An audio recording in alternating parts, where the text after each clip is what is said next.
At ito na yung ano, yung resibo ng drop wire tsaka yung ano, tubo na ipoposte. Bali 4,300 electrical tape. Tapos yung ano yung Jetmatic kan nasa magkano pa? Yung Champion brand Opo, Champion. 3,150. 3,150. Okay. Kinanbas ko na rin yung ano sa Jetmatic. 3,150 daw.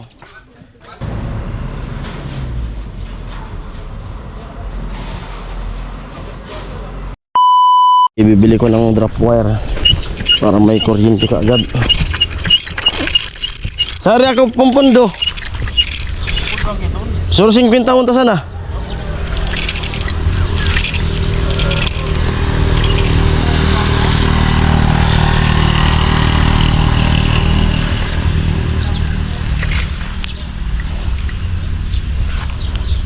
Sari sa kuha. Iba kaya sa kulkin ni.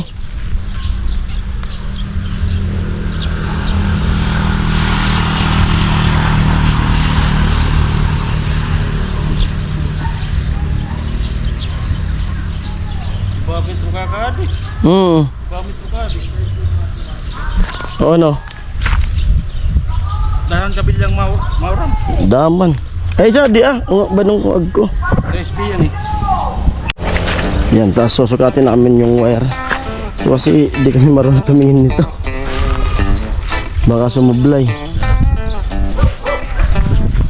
Yung kabilya 6 feet no?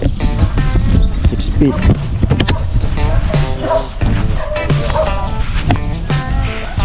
Tadi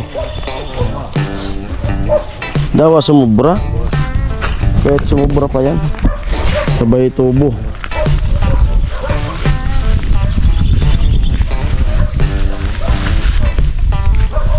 Yan.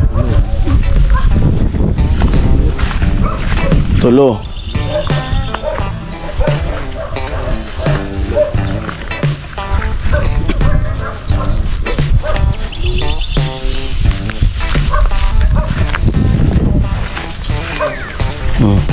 Pat.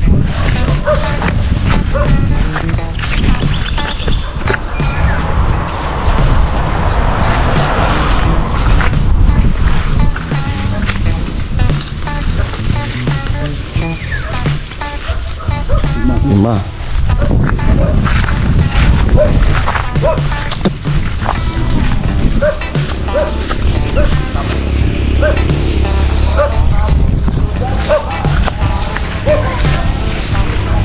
Enam. Oh.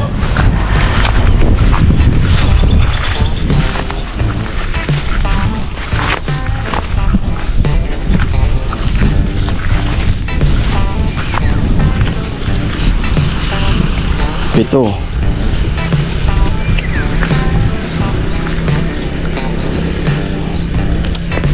Sari kita mong poste. Sadi. Pera. Pito gaditon. Pito. Ibu nang pito. Pito.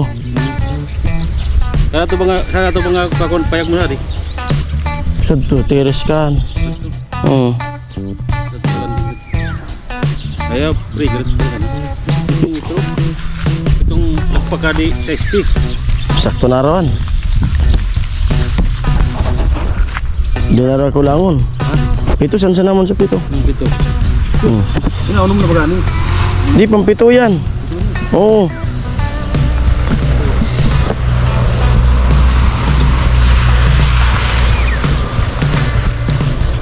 Walo.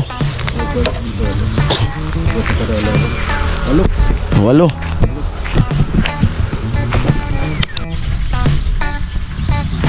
Bibili na ako ng ano, ng wire. Drop wire. Bali sinukat namin 48 meters yung magagamit. Lilipat ko na, dati doon nakalagay yun. Lilipat ko na doon para walang ano, walang sagaban.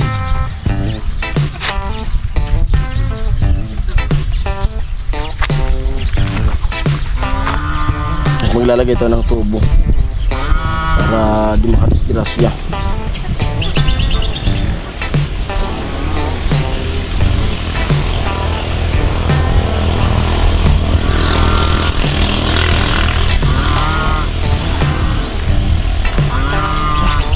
Time check natin 9:11. Alas 9. Kailanganin ng pumasok.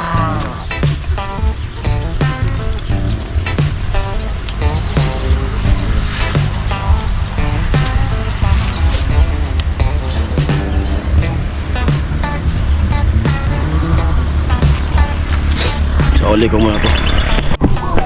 Nandito na ako sa hardware kaya ano, Miss Hardware. Bili ko ng drop wire. Tapos canvas ko na rin yung ano, Jetmatic para malaman kung magkano presyo. Yung drop wire bibilin ko na. Primer red man kaya pinakalusok. Ayun, 50 meters yung bibilin ko na para may additional. Tapos ano yung price, 42 yung 1 meter. Yung sa Jetmatic, nasa mamera pa Jetmatic naman. Umana po sa dapat. Oo. Para canvas ko lang yung Jetmatic. Tubo.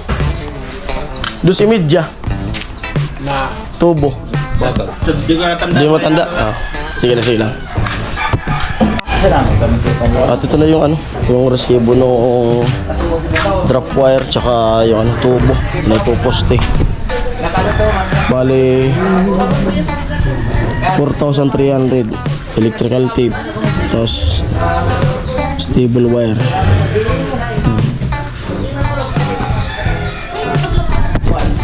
Oh.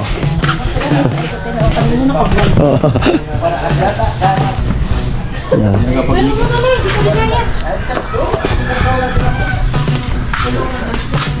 Okay na di. Dahil na ipakita ang bakalon. So, parang mo. Kapitan pa lang kuko. Ano pa? Dirwal pa rin. Ha? Dirwal. Kapitan ka. Sabihan mo na lang. Ano? Ito! Pero may tute. Sige lang. 50. 50 meter. Huwag na sumalay ko. Ito sa resibo.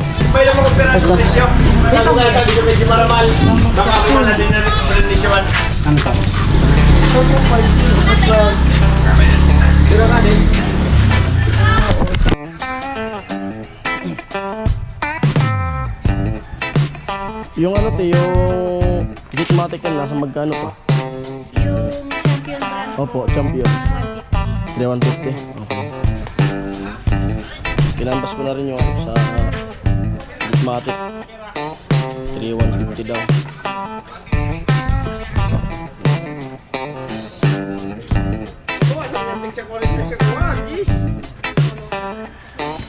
Tumawan. Yung drop wire.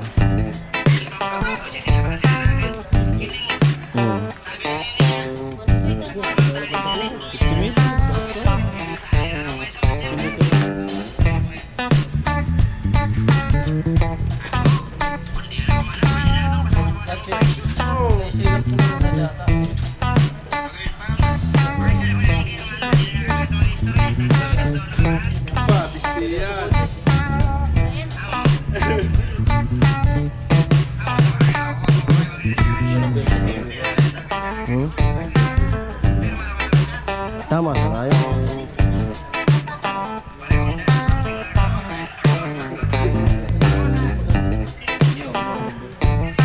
Dakulo lang sa mga.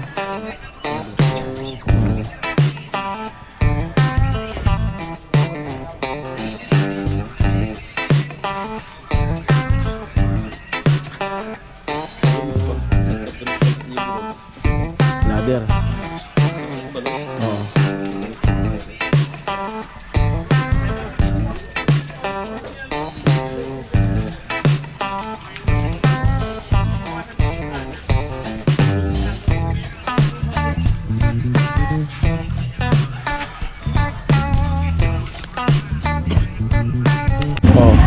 Bali wala sila yung diretsyo na ano, yung diretsyo na drop wire kasi putol na.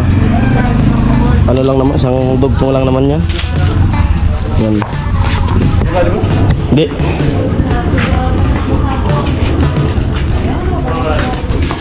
Hala?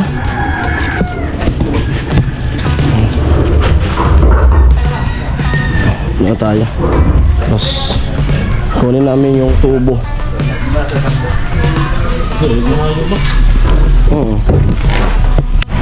Just imedya. Ano?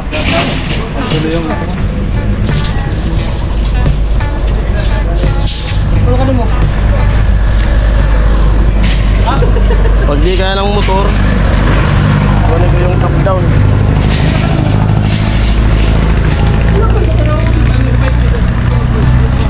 Ano kaya tatong patindugon? Liburan ta ka. Apon. Ano? Okay siya ba? Wala yung to inihap. Pwede na ano? Dos lang. Ayan ah. Wala lang po kamo sa tata. Kapuran sila. Papalitan. Sige. Yan, bali babagoy yung resibo. Punta ako din. Ha? Pwede pa siya. Di. Pag na ako namang may nakita na mga kakargan. Tinawa rin. Sasabay ko. At may kakargan ako na ano, kulong-kulong. Yung barkada ko. Nagsabi ko dito sa naka? Di pa man, guys.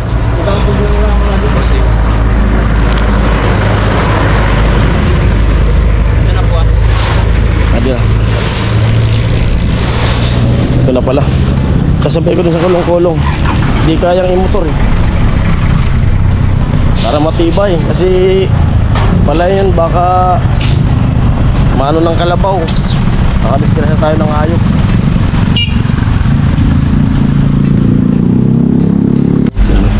Pinabili ko muna siya ng ano, snackan. Siya na lang bahala kung ano gusto niya.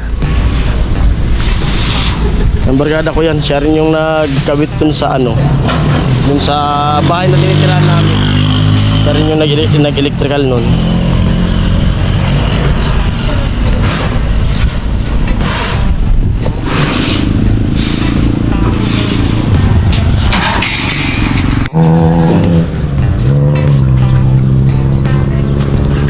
Tinapay. Kausap mo kita biskwit. Bumili ng biskwit, isa lang. Ngangat-ngat ang biskuit. Oo, ngat-ngat mga biskwit. Kumain na ako sa drinks. Tubig lang ako. Init na kaagad ah. Tapos mamayang hapon, mag-okay na ako ng lalagyan itong poste. Para sa linggo, matibay na yung poste. Tapos bili ng isang simento. Isang ano siguro no, simento tapos buhangin tsaka graba.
weldingan.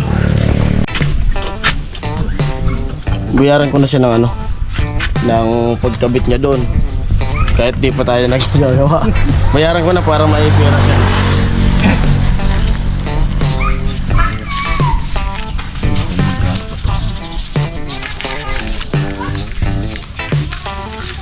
Bali sabi niya 700. Pati na dun sa ano.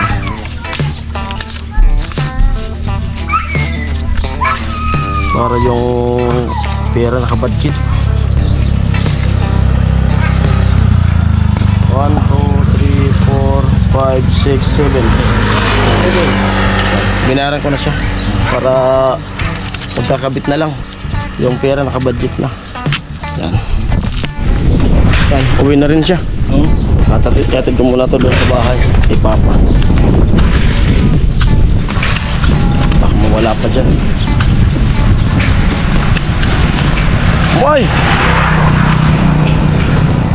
Tapos uwi muna ako doon kay Ami kasi wala pang ulam doon. Naglalaba yun sigurado.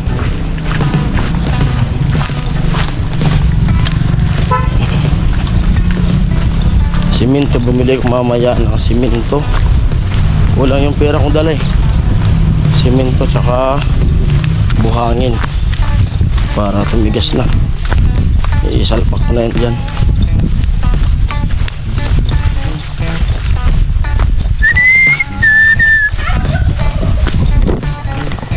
Sabing init agad. Kaya hapon na magtatrabaho lang doon.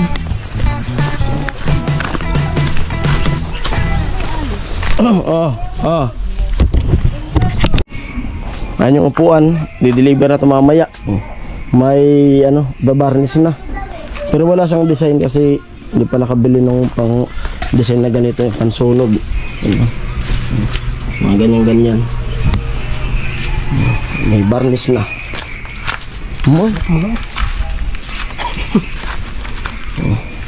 Papatungan pa yan.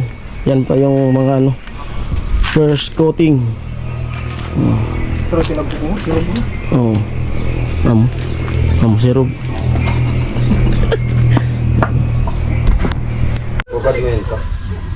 Dito na sa bahay at inatid ko lang kay Papa tong ano, kay Papa yung mga gagamitin. Dito na. Tapos yung drop wire. Dito na. Nasa 4,000 yung nabayaran natin. 4,300 lahat plus yung bayad ko dun sa magkakabit 700 nabayaran ko na, kaya wala nang isipin na ano, mabayaran pa. Tapos yung kawayan nagagamitin na itutukod para matanggal dun 100. Yung magtatanggal naman din sa ano, magpuputol kawayan pinsan ko. Bali yung nyug na lang, yung kakanbas ko ngayon kung magkano, mga 2x2 para sa linggo tuloy-tuloy yung gawa. Ayan po, hanggang dito na lang muna yung vlog na to. Maraming salamat sa lahat ng mga nanonood sa aking mga vlog. Yan, pasensya na po kahit wala tayo sa Pabaya Project ngayon kasi inaasikaso ko muna tong bahay kubo para matanggal na kasi nagmamadali na sila. Luto na. Yan, bye bye.